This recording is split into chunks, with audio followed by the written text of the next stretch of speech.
ఒక్కసారి కొమ్మూరి గోల్డ్ కి కాల్ చేయండి. తాకట్లో ఉన్న మీ బంగారాన్ని విడిపించి మార్కెట్ ప్రైస్ కి వాళ్ళు కొనుక్కుని మిగతా డబ్బులు మీకు ఇచ్చేస్తారు. హలో అండి, అందరికీ నమస్కారం. నేను మీ కట్టా కార్తీక్.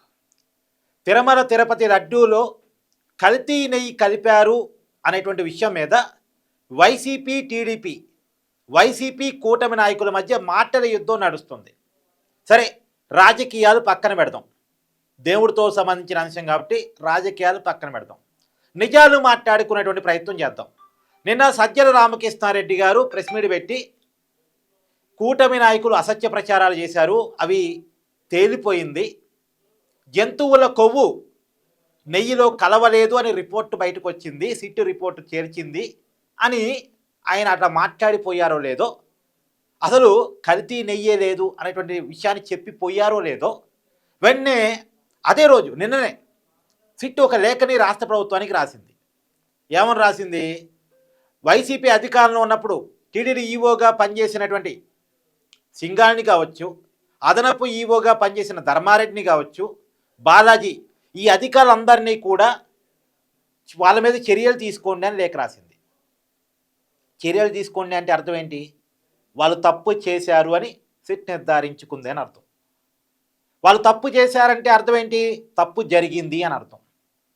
అంతే కదా, తప్పు క్లియర్ కదా. మరి తప్పు జరగలేదని సజ్జల రామకృష్ణారెడ్డి గారు ఎలా మాట్లాడిపోతారు? నిన్న సజ్జల రామకృష్ణారెడ్డి గారు ఒక స్టేట్మెంట్ ఇచ్చారు, రాక్షసులు అని స్టేట్మెంట్ ఇచ్చారు. ఇప్పుడు చెప్పండి సజ్జల రామకృష్ణారెడ్డి గారు, రాక్షసులు అంటే ఎవరు?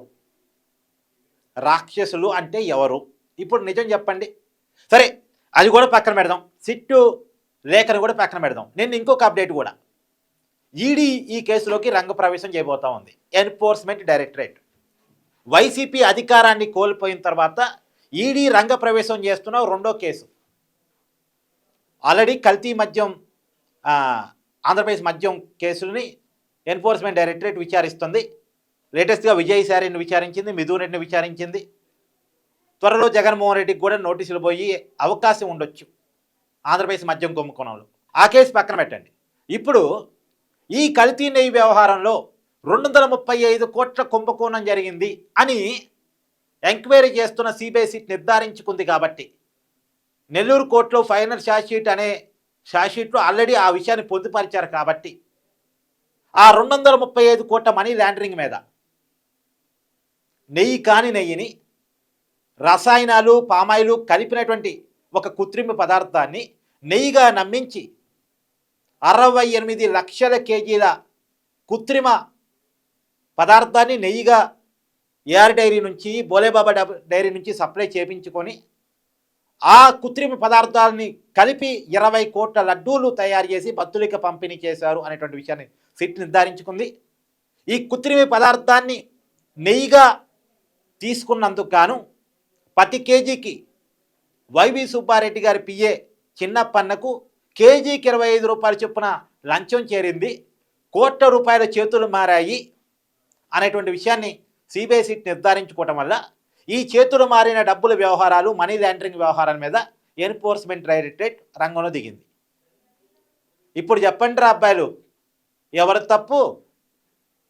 తప్పు జరగకుండానే తిరుమల తిరుపతి దేవస్థానం అధికారుల మీద చర్యలు తీసుకోమని సిట్టు లేఖ రాసిందా? తప్పు జరగకుండానే ఈడీ రంగప్రవేశం చేస్తుందా?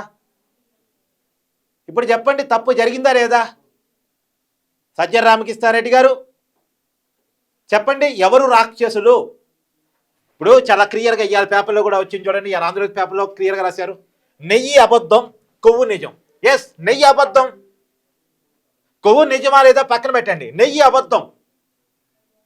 నెయ్యి కాని నెయ్యిని నెయ్యిగా నమ్మించి తిరుమల లడ్డూలో కలిపారు అనేది ఎవరు చెప్తున్నారు? సిబిఐ సిట్ చెప్తుంది. ఇప్పుడు వైసీపీలు ఈ పదాన్ని ఖండిస్తున్నారు కానీ ఈ పదాన్ని ఖండించలేకపోతున్నారుగా. ఈ పదాన్ని ఖండిస్తున్నారు కానీ ఈ పదాన్ని ఖండించలేకపోతున్నారుగా.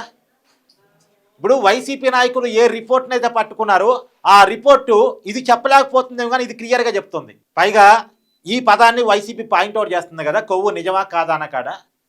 గతంలో ఎన్డీడీబీ ల్యాబ్ రిపోర్ట్, దేశంలోనే పెద్ద lab, national dairy development board, ఆ ల్యాబ్ గుజరాత్లో ఉంటుంది. వాళ్ళు చాలా క్లియర్గా చెప్పారు, ఏఆర్ డైరీ నుంచి బోలేబాబా డైరీ నుంచి సప్లై అవుతున్నటువంటి నెయ్యిలో ఎస్ వాల్యూస్ తేడాగా ఉన్నాయి. ఎస్ వాల్యూస్ తేడాగా ఉండటానికి ఉన్న కారణం ఫిష్ ఆయిల్ కలిసి ఉండొచ్చు, లేదు palm oil, chemicals, animal fat ఇవన్నీ కలిసి ఉండొచ్చు అని చెప్పేసి వాళ్ళ అనుమానాన్ని వ్యక్తం చేశారు. ఆ అనుమానం ఆధారంగా చంద్రబాబు నాయుడు గారు మాట్లాడిన దాని మీద సిట్ వేశారు. సిట్ వద్దు, మాకు సిబిఐ కావాలని వైవి సుబ్బారెడ్డి గారు సుప్రీంకోర్టుకి వెళ్ళారు.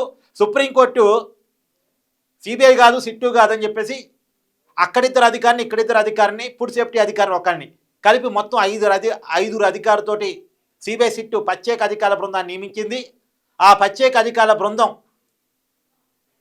ఈ ఏదైతే ఏఆర్ డైరీ నుంచి సప్లై అవుతున్న నెయ్యిని ఆల్రెడీ ఎన్డీఆర్ఐ అనేటువంటి ఒక ల్యాబ్లో టెస్ట్ చేయించింది.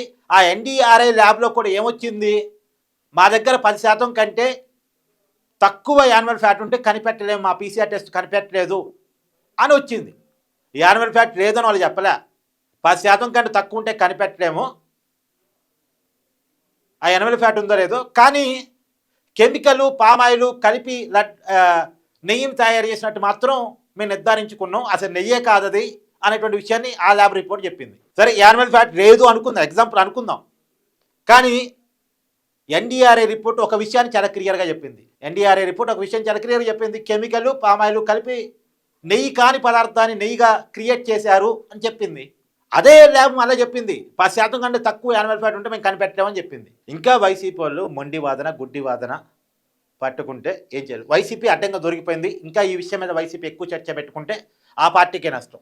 ఇంకేదన్నా తేడా ఉంటే, అంటే ఇవన్నీ నా సొంత కవిత్వాలు కాదండి, ఎన్డీడీబీ రిపోర్టు మీరు గూగుల్లో కొట్టండి వస్తుంది. NDDB report on TTD Tirumala laddu అని కొట్టండి, మీకు ఆన్లైన్లో వస్తుంది. సరే, ఎన్డీఆర్ఏ రిపోర్ట్ కొట్టండి, అది కూడా వస్తుంది. ఇప్పుడు సిట్ ఛార్జ్ షీట్ అని కొట్టండి, అది కూడా వస్తుంది. నిన్న సిట్ లేఖ రాసింది, అది కూడా ఆన్లైన్లో అవైలబుల్గా ఉంది. సిట్ అఫీషియల్గా రాష్ట్ర ప్రభుత్వానికి రాసిన లేఖ, ఈడీ ఎంక్వైరీ గురించి న్యూస్ కూడా అన్ని పేపర్లో వచ్చింది. ఈవెన్ దో మన తెలుగు పేపర్లో వదిలేసి నేషనల్ పేపర్లో కూడా చదవండి మీరు, నేషనల్ పేపర్లో కూడా వచ్చింది. ఇవన్నీ వద్దండి, అసలు ఇవన్నీ పక్కన పెట్టండి. వైసీపీ అధికారంలో ఉన్నప్పటికంటే ఇప్పుడు టేస్ట్ కానీ, లడ్డు కానీ, లేదా ప్రసాదం కానీ, క్లీనింగ్ కానీ ఇవన్నీ బాగున్నాయి, మెయింటెనెన్స్ బాగుంది అనేది అంబటి రాంబాబు ఒక వీడియో చేశాడు, వైసీపీ నాయకుడే. ఆయన తిరుమల వెళ్ళి ప్రసాదాలు సేకరించి, అన్న ప్రసాదాలు సేకరించి ఆయన ఒక వీడియో చేశాడు ఆయన యూట్యూబ్ ఛానల్లో. మరి ఇది నిజం కాదా? సజ్జల రామకృష్ణారెడ్డి గారు అంబటి రాంబాబుతో విభేదిస్తున్నారా? సో ఏది ఏమైనా ఎవరు రాక్షసులు అనేది మీ కామెంట్ జడ్జ్ చేయండి. మొత్తానికి వైసీపీ అడ్డంగా దొరికిపోయింది. సిట్ రిపోర్టు, ఈడీ రాక, ఇవన్నీ కూడా జరిగిన తప్పు నిర్ధారిస్తున్నాయి కాదా? Thank you.